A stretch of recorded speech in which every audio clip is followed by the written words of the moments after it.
Morning everyone, welcome back to my channel, which is your channel now. Coffee always has to be there, you know.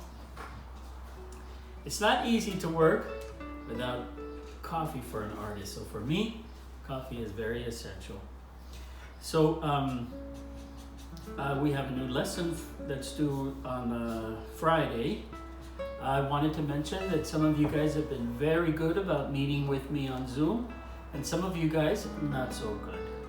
Now, some teachers, from what I understand, are meeting with you guys, and some students are not. I always like being on, but then sometimes, of course, like today, I had a hard time kind of getting ready just because there were so many different things to do around here that I wasn't able to. But most of the time I will if you needed to reach me, and of course I'm always available through email. If you send me an email, I'll always get it. Okay, so I'm always available for you guys whenever you need me.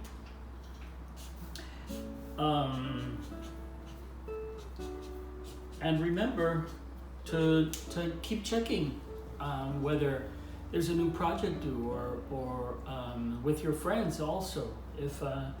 If you have any questions, I'm sure that they're always there, you know, to help. Okay.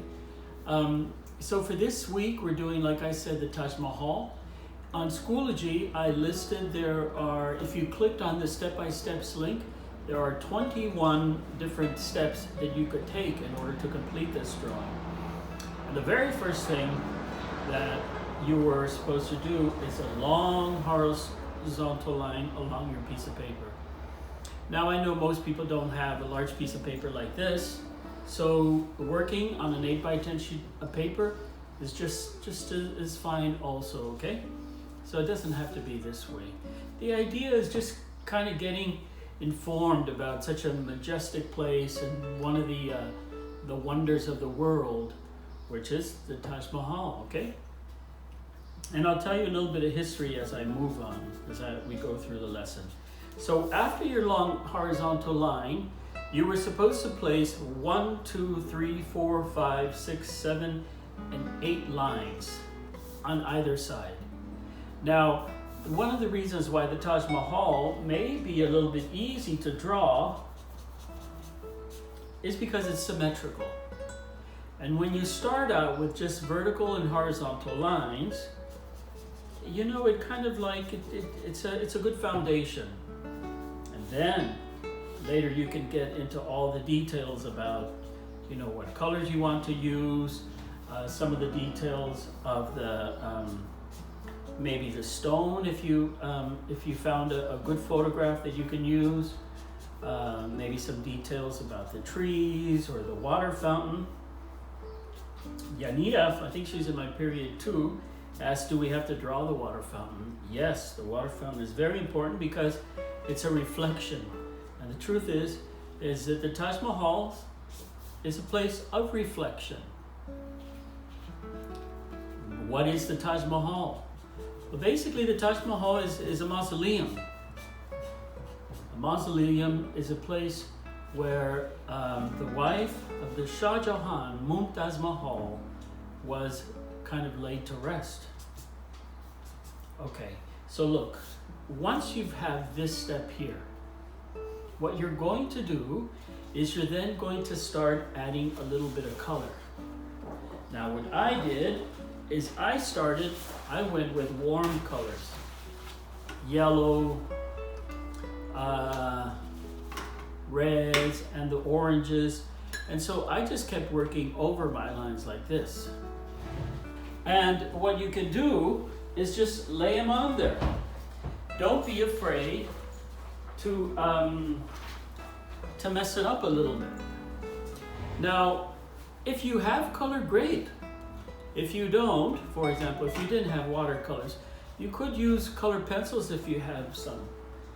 Now, this is a painting class, really. So,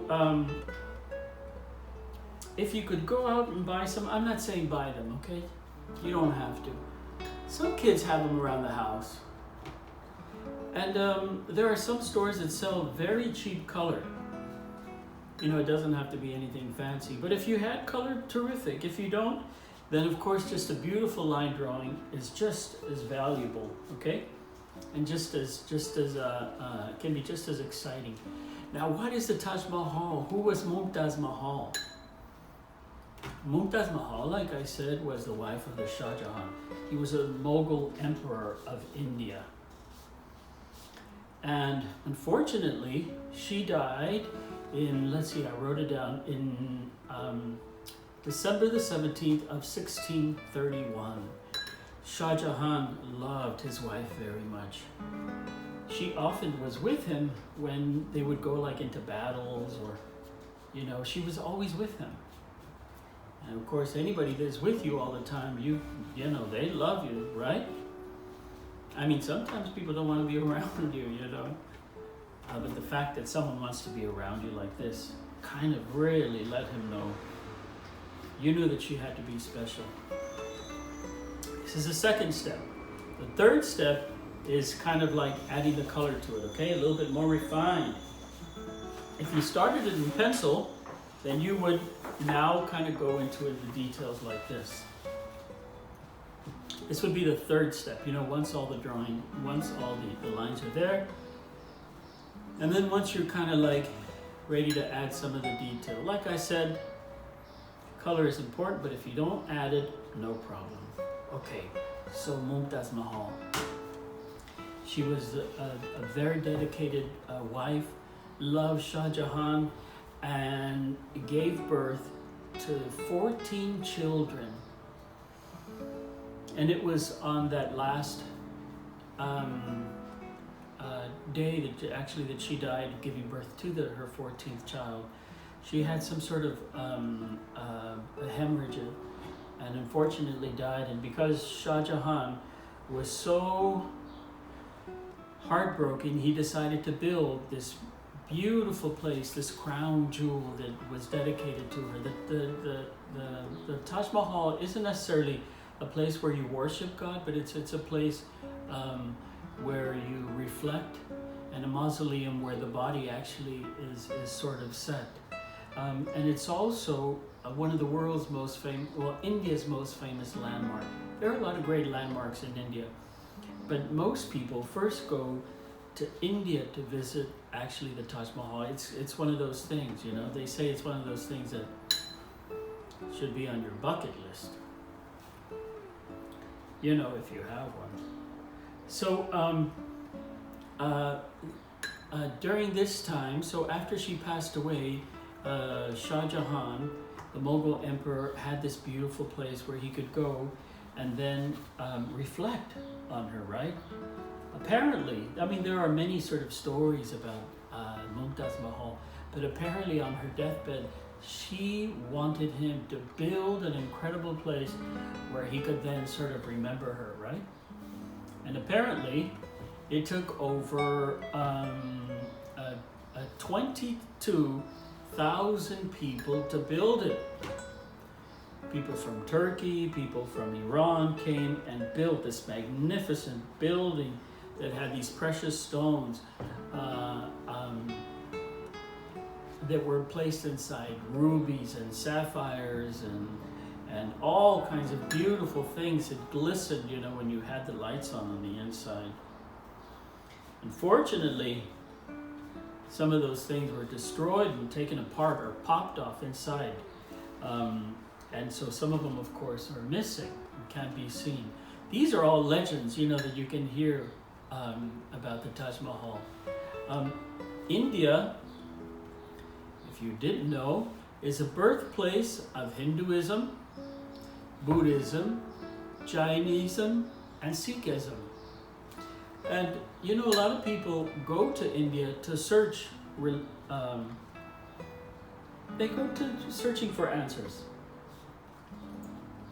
Now, I've been to India for many reasons. Of course, there are things that oops, it's a little bit too dark.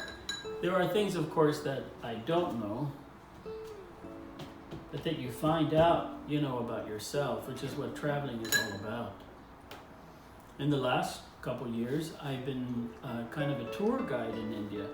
So I take people to India and I show them around, and it's a place where you know, that you almost need someone actually to go with you because it's so vast and so like can be kind of a scary place.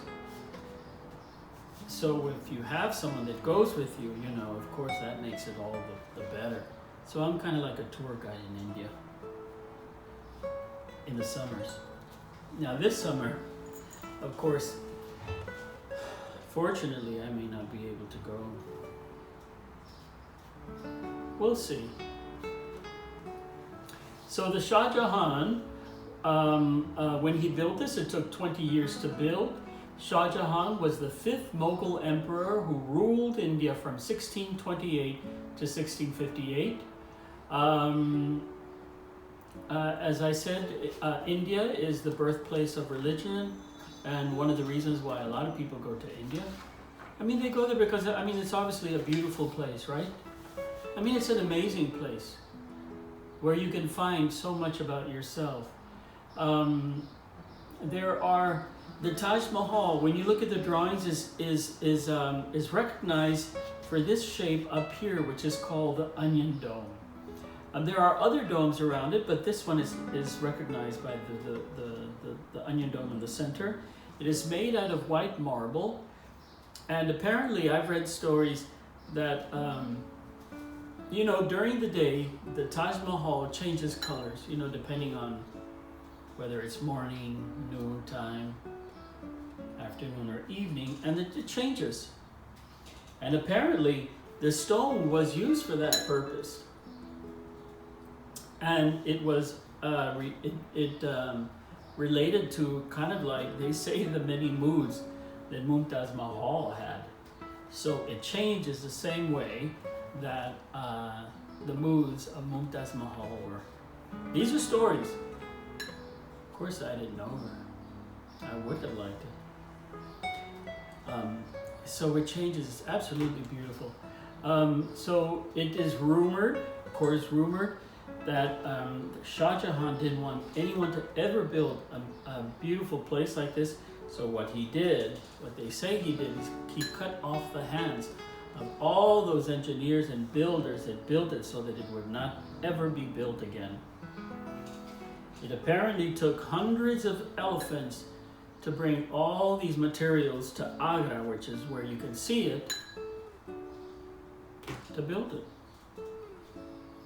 There are a lot of elephants in India, and they're super strong. And of course, this white marble is very heavy, and so what they apparently needed was these elephants. In the morning, the Taj Mahal is a milky white. In the afternoon, it is kind of a pinkish hue. And at night, it turns gold, they say. I've been there in the evening, not that late. It closes a little bit early, but it changes color. And of course, a lot of people at the hotels when I'm in Agra like going very early because they like to avoid the crowds and because they like seeing how beautiful it looks in the morning.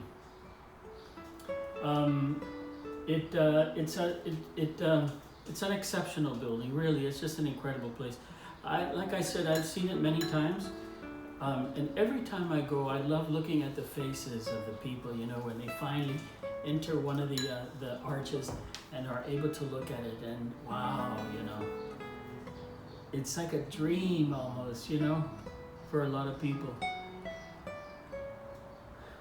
So much, you know, we look at such beautiful buildings like this, you know, in pictures, and when you're finally able to save your money and to visit a place like this and to be in front of it, it's rewarding. It really is rewarding. I think, you know, I told you that you know, you should know by now, I like to travel. I'm a creature of habit, so I like going to the same place over and over again. I like eating the same food. I like, you know, you get into these little habits. And India is a habit I can't break. So look, read on it, There's so much beautiful information on the Taj Mahal. Dream about it. Know that one day you too can see it. And live it, right? Hey, you guys, you should also know that the Taj Mahal was a place just for Mumtaz Mahal. But when Shah Jahan died, when he passed away, he wanted to be also here in a place where he could rest with his favorite wife, because there were more. And so inside, when you walk inside, you walk through this long pathway. Once you get inside, Shah Jahan's body is also resting to the left-hand side of Mumtaz Mahal. The symbol of love, the greatest man-made building in the world, and one of the wonders of the world. One of them. There are many. So have fun. Have fun with the Taj Mahal, and do your own research about the Taj Mahal also if you're curious. And hopefully one day I will see you in India. That would be fun. Okay, you guys, have fun. Make sure to keep working. Do the work. Don't give up. Stay safe, and I will see you guys soon, okay?